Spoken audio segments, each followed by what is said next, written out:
Amém. Glória a Deus. Graça e paz em nome de Jesus. Amém.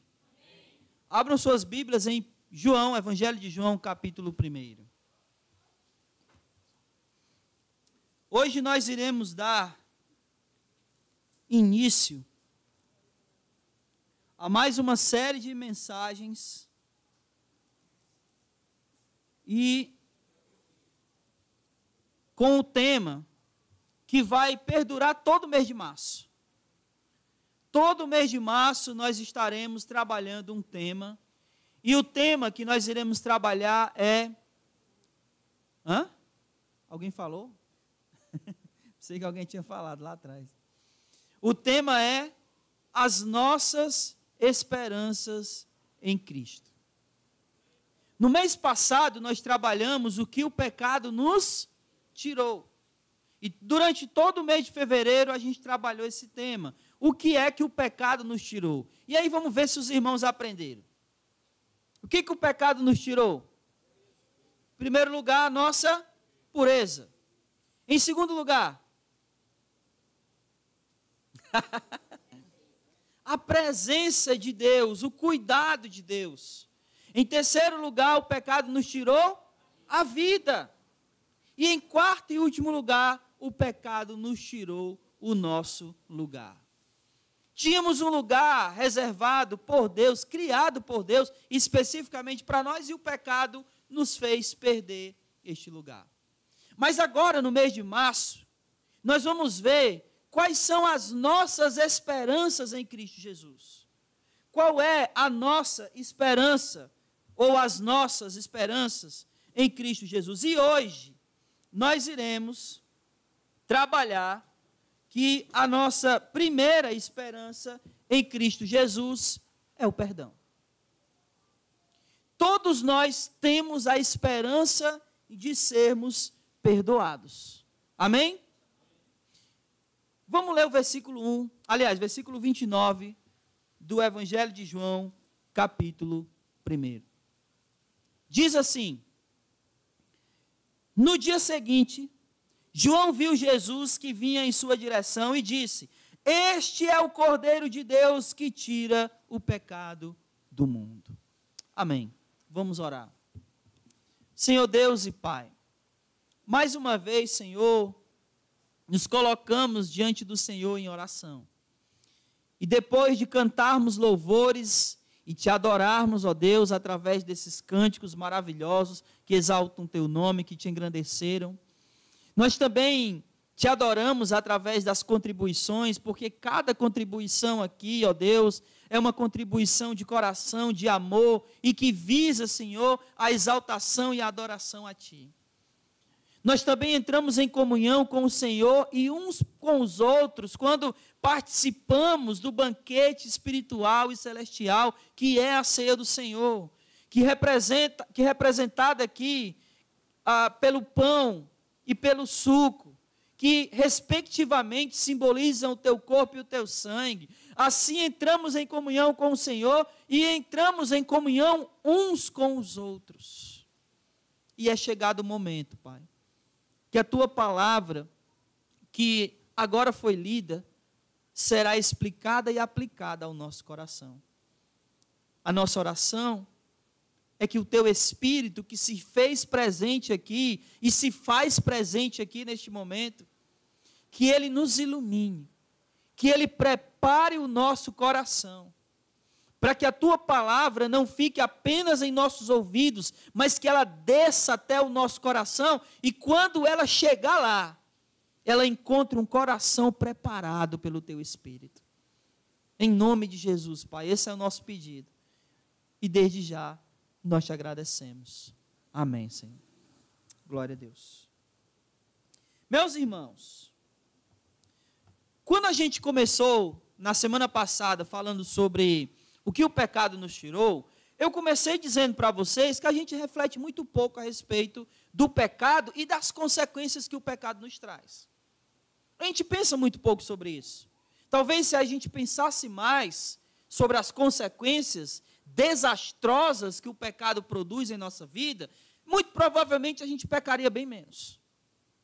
Mas assim como a gente pensa pouco na questão do pecado, a gente também pensa pouco na questão do perdão. A gente reflete pouco sobre o perdão. Do que o perdão se trata? O que o perdão traz para a nossa vida? Do que ele é capaz de fazer? E geralmente, óbvio que existem as exceções, mas geralmente, quando a gente comete pecado, o que geralmente a gente faz? A gente age como Adão. E como foi que Adão agiu quando ele pecou? O que ele fez? Ele se escondeu. Tanto é que quando a gente olha lá o relato de Gênesis, quando Adão peca, Deus pergunta: Adão, aonde? Onde é que tu está?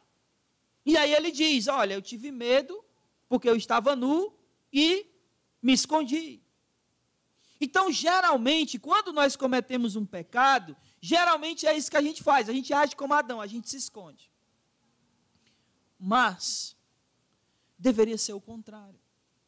Hebreus capítulo 4, versículo 16, diz o seguinte: corramos confiadamente ao trono da graça, a fim de receber graça. A nossa atitude não deveria ser correr de Deus. A nossa atitude deveria ser correr para Deus. Por quê? Porque o perdão é uma promessa para nós. Deus nos promete perdão. Em 1 João, capítulo 1, versículo 9, João, na sua carta, ele vai dizer o seguinte: se confessarmos os nossos pecados a Deus, Ele é fiel e justo para nos perdoar de todos os pecados e nos purificar de toda injustiça. O perdão é uma promessa para nós. Amém? O que nós vamos fazer hoje, meus irmãos, nada mais é do que olhar o que o perdão nos proporcionou. O perdão é uma promessa de Deus. Amém, glória a Deus, a gente está entendido sobre isso. Mas esse perdão, ele nos proporciona algumas coisas. E hoje, a gente vai olhar alguns textos na Escritura, analisar esses textos e vermos o que o perdão de Jesus, através de Jesus, nos proporciona. Porque a nossa primeira esperança em Jesus é o perdão. E o que é que esse perdão nos proporciona? É isso que a gente vai ver hoje. Amém? Glória a Deus. Antes da gente passar por todos os textos aqui, eu queria analisar o texto que a gente começou lendo, que é Evangelho de João, capítulo 1, versículo 29, onde João Batista, ele vê Jesus e diz: olha, eis o Cordeiro de Deus que tira o pecado do mundo. No Antigo Testamento, como é que funcionava o perdão? Como? Sacrifício de quê? De um cordeiro. Então o povo pecava, e aí ele vinha até o sacerdote, e o sacerdote oferecia um cordeiro em sacrifício para que o perdão fosse estabelecido. Não era assim que funcionava? O que João Batista está dizendo é: lá vem o cordeiro que vai tirar o pecado do mundo. Eu quero que você entenda uma coisa. Lembre-se de Abraão. Presta atenção. Lembre-se de Abraão. Abraão estava subindo Monte Moriá para fazer um sacrifício. Quem era o sacrifício? Isaac. Amém? E aí, naquela subida lá, Isaac, que já era um adolescente na época, disse o seguinte: pai, eu percebi que a gente tem a lenha, eu percebi que a gente está levando aqui o fogo, mas aonde está o cordeiro para o holocausto? Qual foi a resposta de Abraão? Deus proverá um cordeiro para si. O que era Isaac para Abraão? Filho da promessa. O Isaac era o filho que Deus havia prometido para Abraão. E aí ele pede para Abraão sacrificar esse filho, e na resposta que ele dá para Isaac, ele diz: Deus mesmo proverá um cordeiro para si. E esse cordeiro que Deus proveu para ele mesmo é Jesus. É isso que João Batista está dizendo. Lá vem o cordeiro prometido. Aquele filho que Deus prometeu, que seria sacrificado pelos pecados. Não Isaac. Não o filho prometido Isaac, mas o filho prometido de Deus. É ele que está vindo lá, o cordeiro que vai ser sacrificado e que não mais será necessário sacrifício de animais. Porque o sacrifício desse cordeiro de Deus vai tirar o pecado do mundo. Ficamos entendidos que o sacrifício de Jesus perdoa pecados? Amém? Você crê nisso? Então por que parece que a gente não acredita muito nisso? Às vezes parece que Deus, ele acredita mais na nossa conversão do que nós. Às vezes não, tenho certeza. Preste atenção. Quem tem filho aqui, levanta a mão, por favor. Amém. Imagine uma babá que maltrata crianças. Preste atenção. Imagine uma babá que maltrata criança. E aí ela se converte. Em lágrimas. Ela se rende a Jesus. Muda de vida. Você contrataria ela para cuidar dos seus filhos? Sim ou não? Você não acredita na conversão? Você não acredita no perdão de Deus? Viu como a gente acredita menos do que Ele mesmo? Jesus fez isso com muita gente. Jesus pegou Judas e botou ele para cuidar do dinheiro. E a Bíblia diz que ele era o quê? Ladrão. Jesus pega Pedro e transforma Pedro. Jesus pega Paulo, né, que era o perseguidor e matava os cristãos, a igreja de Deus, e bota ele para ser um dos principais missionários. Porque Deus acredita mais na nossa conversão, no perdão, do que a gente mesmo. Porque eu estou falando tudo isso, meus irmãos, porque eu estou falando de nós. Que às vezes a gente age assim, como se a gente não tivesse sido perdoado. Como se o sacrifício de Jesus não tivesse nenhum efeito sobre nós. E é por isso que a gente continua vivendo a nossa vida como antes. Mas eu gostaria que nós entendêssemos que o perdão de Deus em Cristo Jesus nos proporcionou 4 coisas. Amém? Preste atenção. A primeira coisa que o perdão de Deus nos proporciona é liberdade ou libertação da prisão. Abre em Efésios capítulo 1, versículo 7, por favor.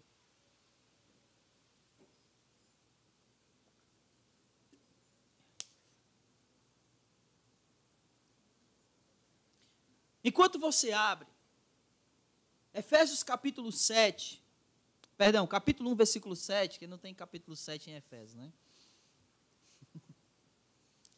Efésios 1, 7. Preste atenção, meu irmão. O apóstolo Pedro, na sua segunda carta de Pedro, capítulo 2, versículo 19, ele vai dizer que todo ser humano é escravo daquilo que lhe domina. Preste atenção.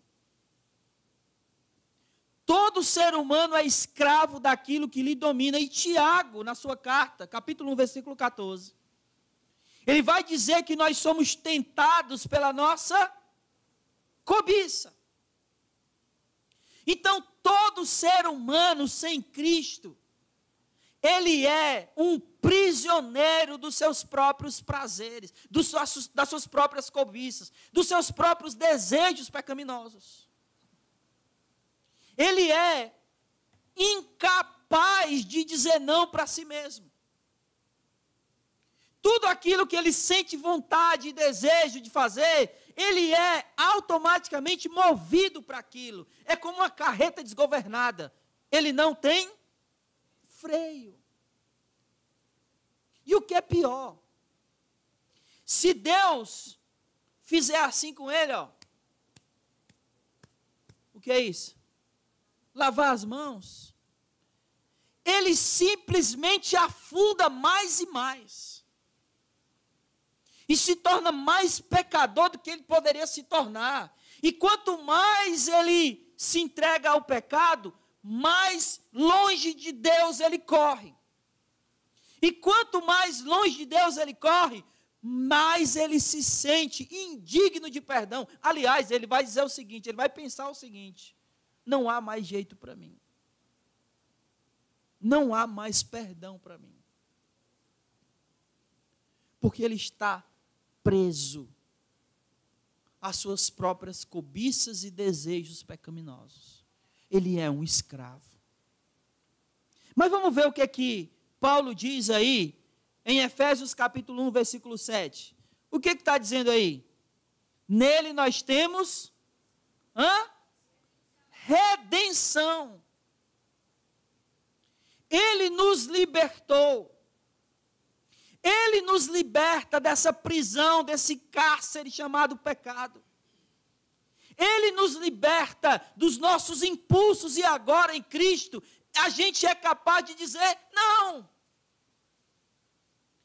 Antes a gente não tinha como dizer, porque éramos escravos dos nossos impulsos e desejos, mas agora, quando esses impulsos e desejos vêm, a gente pode dizer, opa, você já não é mais o meu Senhor, eu não te pertenço mais, agora o meu Senhor é Jesus e Ele me libertou. O perdão nos proporciona liberdade desse cativeiro, liberdade dessa prisão chamada pecado.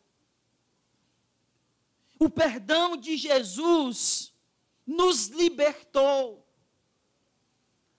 Lembra o que ele fala em Colossenses 1,13? Ele nos libertou do império das trevas e nos transportou para o reino do seu Filho.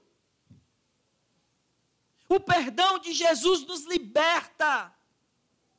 O perdão de Jesus é capaz de nos colocar freio. Então, a primeira coisa que o perdão de Jesus nos proporciona é liberdade. Ele nos libertou. Aliás, Ele nos perdoou e por isso nos libertou. Amém? Somos livres, mas livres em Jesus. Para a gente finalizar esse ponto, eu queria que você abrisse no Evangelho de João, capítulo 8, versículo 36. Porque eu quero terminar esse ponto dizendo uma coisa.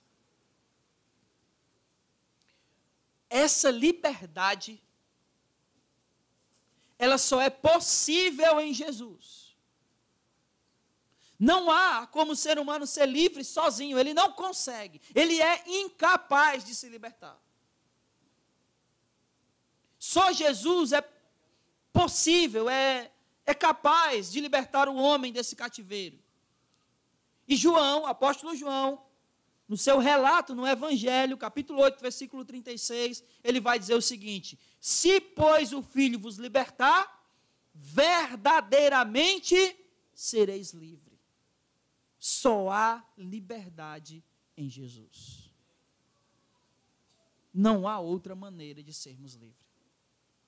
Ele nos perdoou e Ele nos libertou. Amém? Em segundo lugar, o que o perdão de Jesus nos proporciona? O perdão de Jesus nos proporciona uma dívida paga. Abra comigo em Colossenses 2.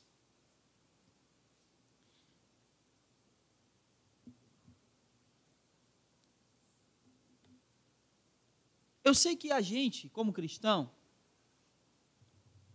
não deveria dever, né? Vocês estão me ouvindo?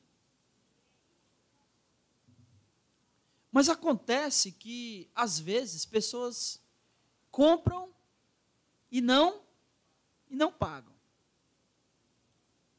E vamos simular uma situação. Imagine que você comprou algumas coisas, alguns mantimentos numa merceariazinha perto da sua casa. E aí você disse, olha, me vende aqui, porque até o final da semana eu estou recebendo um dinheiro e eu te pago. E o dono da vendinha lá creu em ti.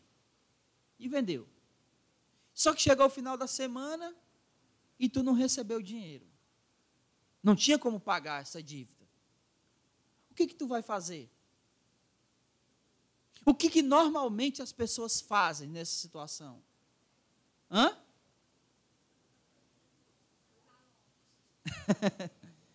Se esconde. Se a venda é para cá, ela vai, mesmo que por aqui o caminho seja mais longo. O pecado é uma dívida que faz com que a gente se esconda de Deus, que faz com que a gente vá na direção oposta de Deus. Vocês abriram em Colossenses? Deixe marcado, mas agora abre em Mateus 18.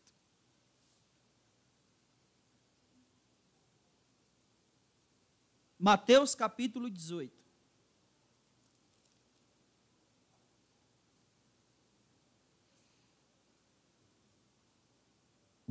Jesus vai contar uma parábola a respeito de perdão.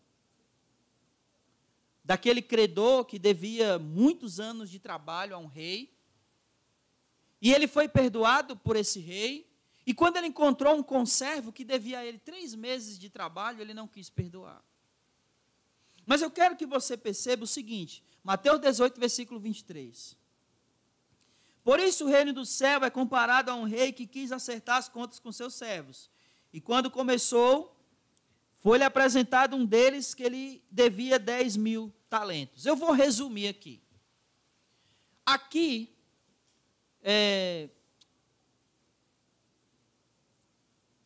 o conservo desse rapaz que devia 10.000 talentos, devia a ele alguns denários, ok? Que dá um denário, é mais ou menos, é um dia de trabalho. Imagine que você passou o dia trabalhando e o teu salário é um denário. 10.000 talentos é aproximadamente 60 milhões de denários. Ou seja, 60 milhões de dias. Se a gente dividir isso em ano, dá aproximadamente 165 mil anos de trabalho. A pergunta é, ele tinha como pagar? Agora preste atenção no versículo 34, porque ele devia mais ou menos, aproximadamente 165 mil anos de trabalho e foi perdoado pelo rei. Aí ele encontra uma pessoa que estava devendo a ele 3 meses de trabalho e ele não quis perdoar. Aí o rei pega ele, né, e coloca ele na prisão. Agora eu quero que você perceba o que é que o rei diz com ele. Versículo 34. Irado, o entregou, o rei estava irado, e entregou ele ao carcereiro, ao carrasco, até que ele pagasse tudo o que lhe devia. Quando ele ia pagar tudo que devia? Nunca. Absolutamente nunca. Mas tinha uma maneira dele pagar. Tinha uma maneira dele pagar. Presta atenção. Quanto tempo, mais ou menos, o ser humano vive?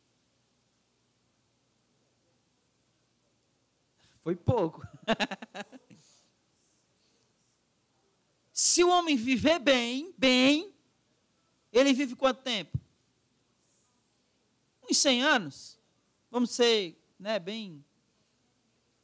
Vamos dizer assim, não, esse homem aí viveu bem, vai viver 100 anos. Ok? Qual era a única maneira desse homem pagar essa dívida? Se ele vivesse para sempre. Vocês estão entendendo? A única maneira desse homem pagar essa dívida é se ele fosse eterno. O pecado é uma dívida com Deus eterno. Por isso, só um homem eterno pode pagar uma dívida com Deus eterno.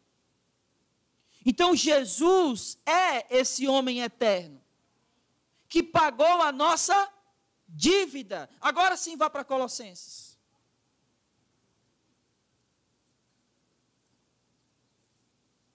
Colossenses 2, versículos 13 e 14.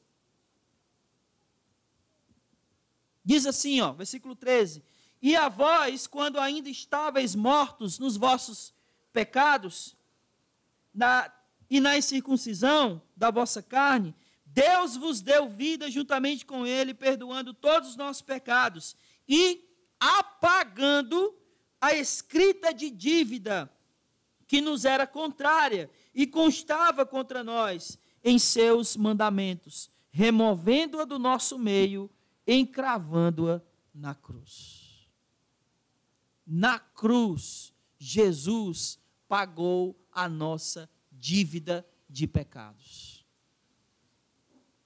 Amém? Meus irmãos, olha só que coisa legal. Você comprou na mercearia e chegou lá para pagar, a sua dívida tinha sido paga. Como você chegaria lá? Como você ficaria ao saber dessa notícia? Você ia bater o pé assim, droga, eu queria pagar essa dívida. Era? Era? Como é que você ia ficar? Oh, que coisa maravilhosa. Vou já fazer outra. Não. A dívida do pecado foi paga, nós não temos que fazer outra, não. Nós temos que viver agora como quem não deve mais nada, com o nome limpo no Serasa. Não devendo mais a pecado algum, porque Cristo pagou a nossa dívida. O perdão dele nos traz uma dívida paga. Amém? Vamos lembrar. O perdão nos proporciona, em primeiro lugar,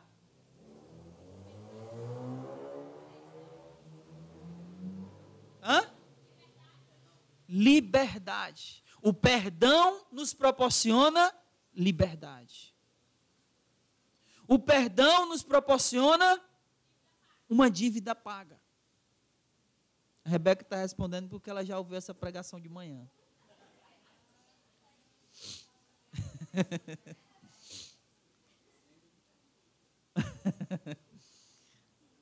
E em terceiro lugar, o perdão nos proporciona justificação. Vá para Romanos capítulo 8.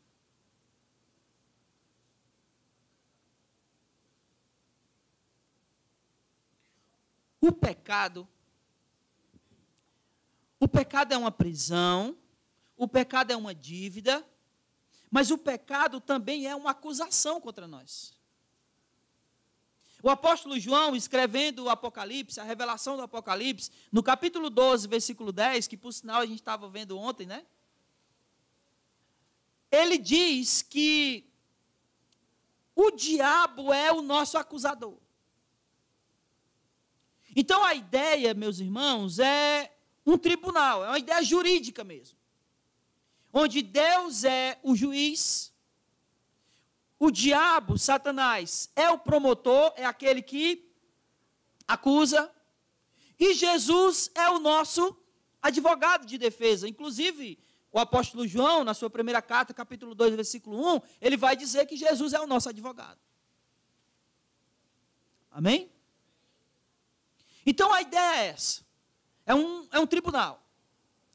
Deus o juiz, nós os réus, o diabo o promotor e Jesus o advogado de defesa.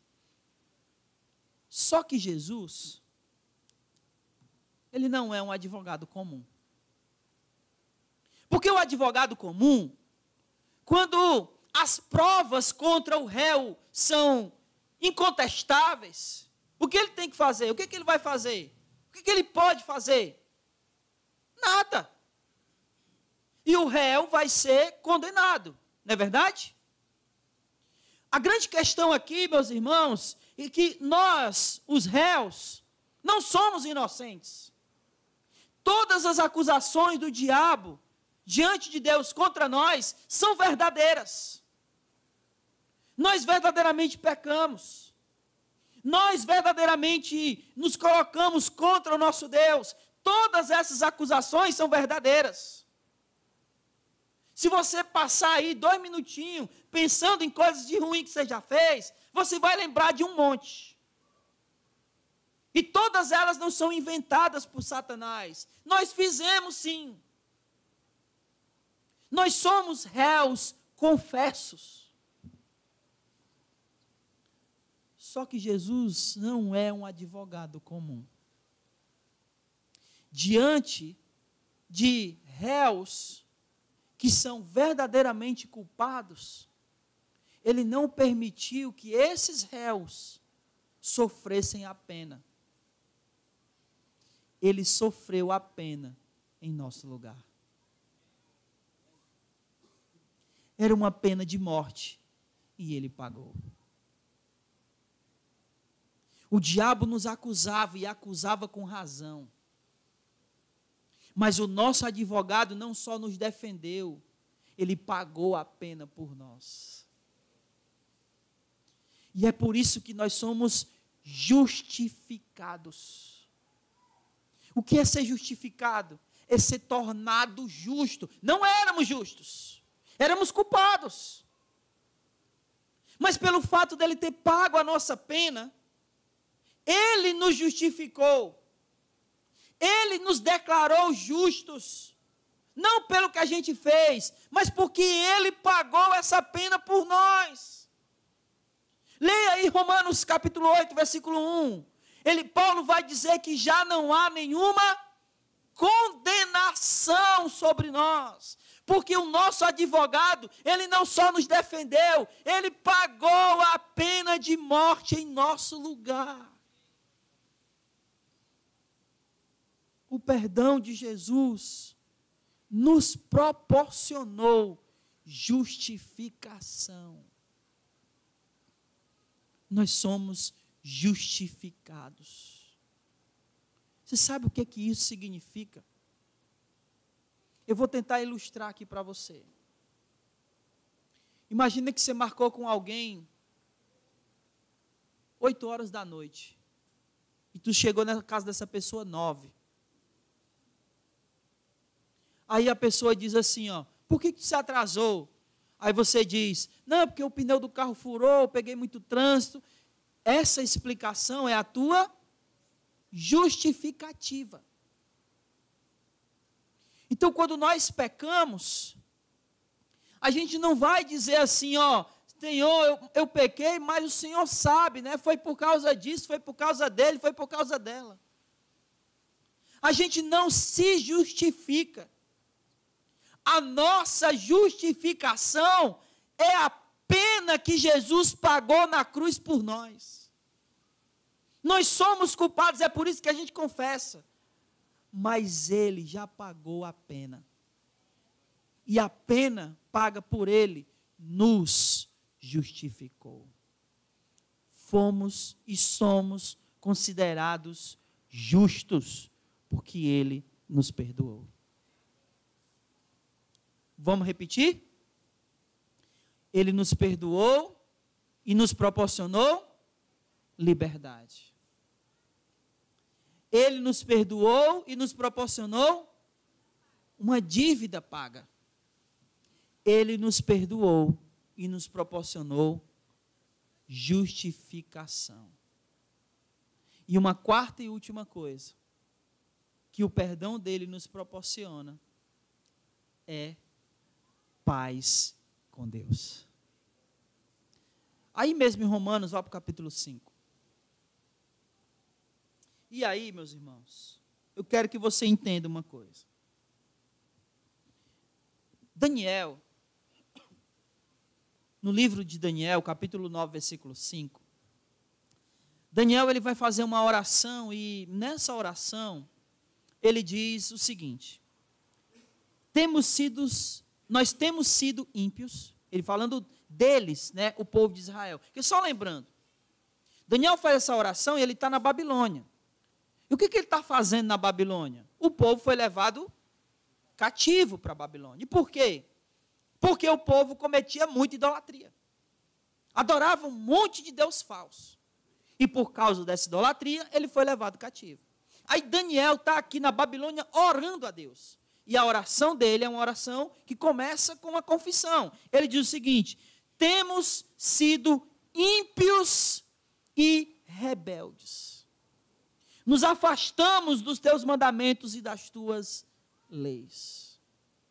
Eu quero que você entenda que todo pecado é, em suma, em resumo, uma rebeldia contra Deus.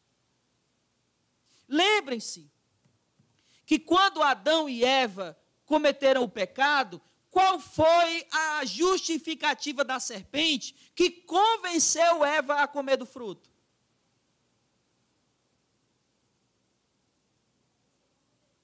Que ela seria como Deus.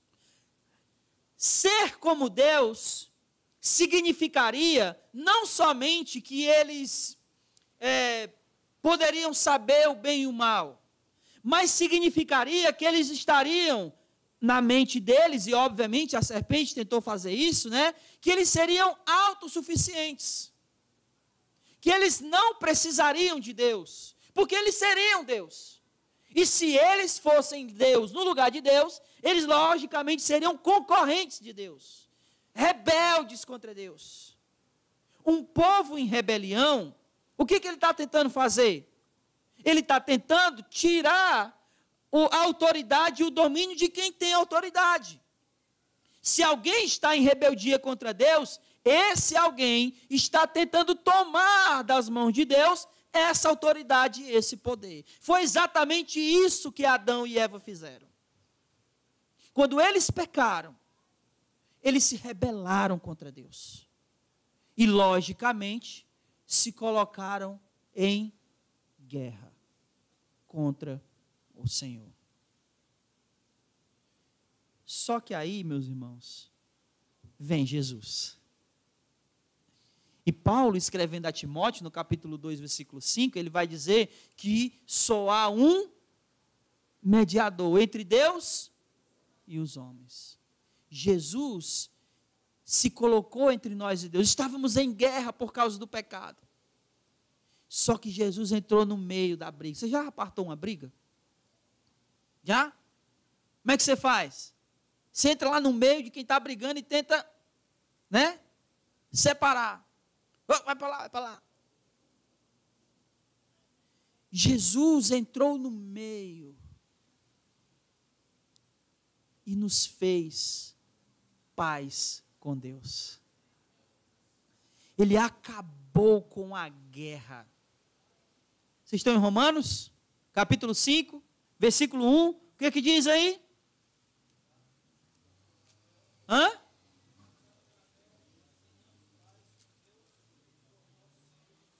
Justificados pela fé, temos paz com Deus. Estávamos em rebelião, estávamos em guerra, mas Jesus nos perdoou e nos trouxe paz. É isso que o perdão de Deus em Jesus nos proporciona. Paz. Não somos mais rebeldes, não somos mais aqueles ímpios rebeldes que se afastam e quebram os mandamentos de Deus, como Daniel falou aqui. Assim era como éramos, rebeldes, quebrávamos as leis de Deus, descumpríamos os mandamentos de Deus, E por isso estávamos em guerra contra esse Deus, que por sinal é uma guerra idiota da nossa cabeça, né? Quem em sã consciência se coloca em guerra contra Deus? Mas é isso que o pecado faz. O pecado nos coloca em guerra, nos coloca em rebeldia, nos coloca em rebelião contra Deus. Mas Jesus veio, pagou a nossa dívida, pagou a nossa sentença e nos colocou em paz com Deus. Então lembre-se disso, meu irmão. Lembre-se disso. O pecado, aliás, o perdão nos proporcionou liberdade.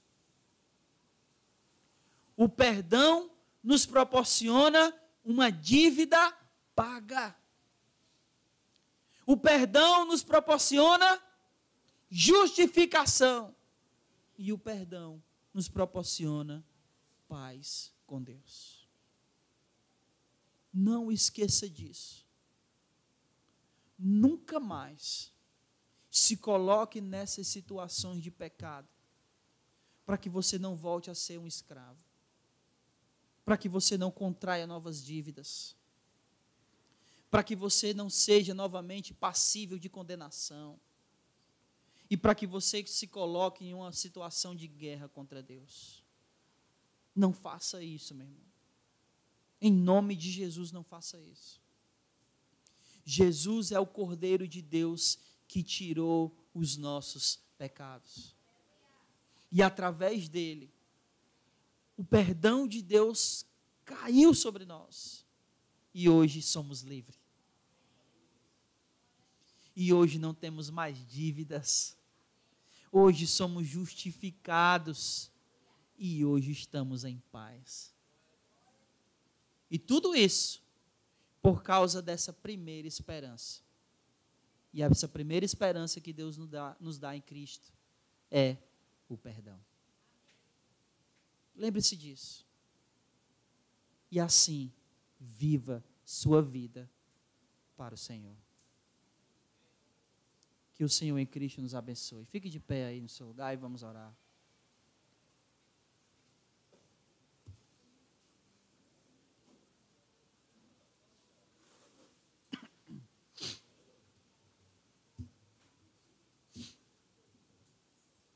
Glória a Deus.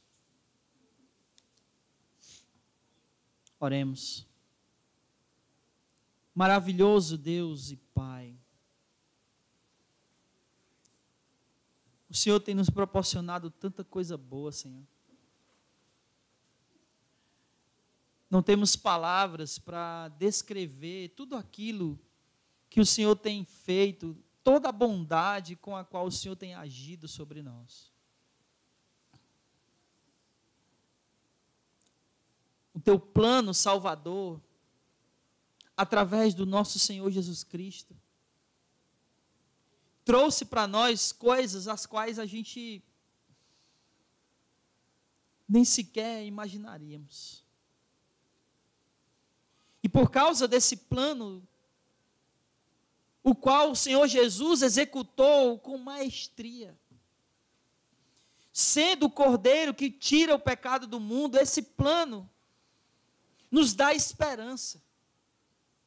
Mas esperanças em Jesus e mais ninguém. Não esperanças em nós mesmos, como pessoas autossuficientes, que confiam em si mesmos. Mas uma esperança posta em Cristo, em Jesus, naquilo que Ele fez na cruz, na sua obra salvadora, naquilo que Ele fez, que pagou a nossa dívida, que sanou qualquer escrito de dívida, que pagou a nossa pena de morte. Ah, Senhor, esse teu plano nos traz essa esperança de sermos perdoados. Porque muitas vezes os seres humanos cometem tanta coisa doida, que acham, Senhor, que não tem mais esperança que não tem mais jeito, que não tem mais perdão. Mas, Senhor, Tu fala na Tua palavra que onde abundou o pecado, superabundou a graça. E nós cremos nisso. Nós cremos nesse perdão que vem sobre nós. Essa é a nossa esperança. Essa é uma das esperanças em Cristo. O perdão. Senhor, muito obrigado por tudo aquilo que o perdão nos proporciona. A liberdade, a dívida paga, justificação. E paz. Paz. Não como o mundo a dar, mas uma paz que vem de Jesus.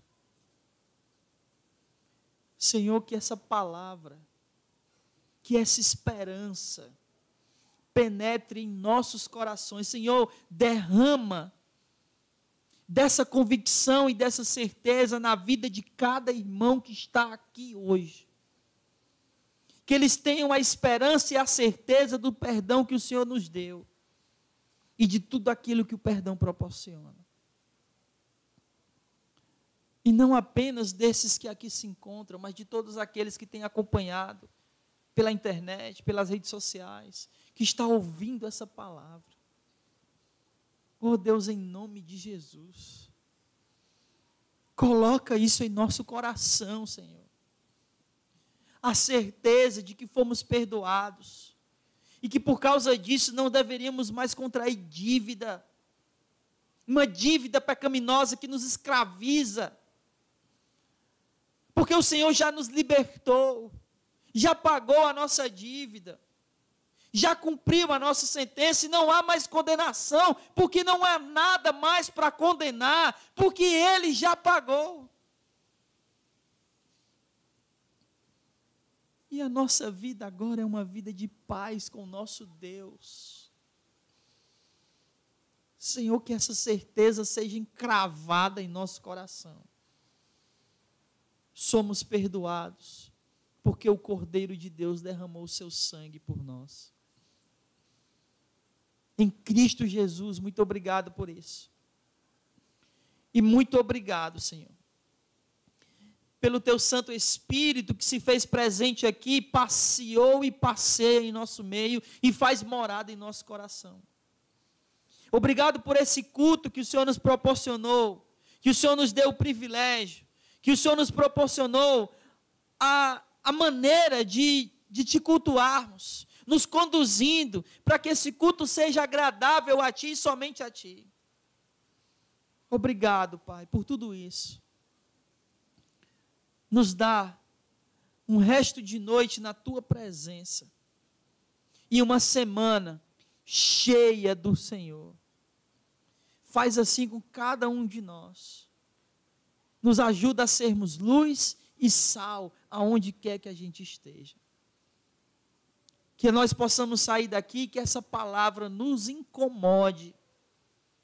Que essa palavra venha continuar mexendo com a nossa mente e o nosso coração. O Teu perdão nos dá liberdade, dívida paga, justificação e paz. Que possamos sair daqui sem esquecer dessas coisas. Nos leve em paz para as nossas casas, abençoados, edificados e protegidos no caminho de volta. É isso que eu Te peço. E em nome de Jesus, eu Te agradeço. Hoje e para todos sempre. Amém. E louvado seja o nome do Senhor. Vamos em paz, que o Senhor nosso Deus nos abençoe e não saia sem dar a paz do Senhor. Mas antes, meu irmão, por favor, senta aí só um segundinho. Tom, encerra a transmissão, por favor. Senta aí, irmão, só um pouquinho. É rapidinho, mas eu preciso fazer um aviso aqui. Aliás, um anúncio.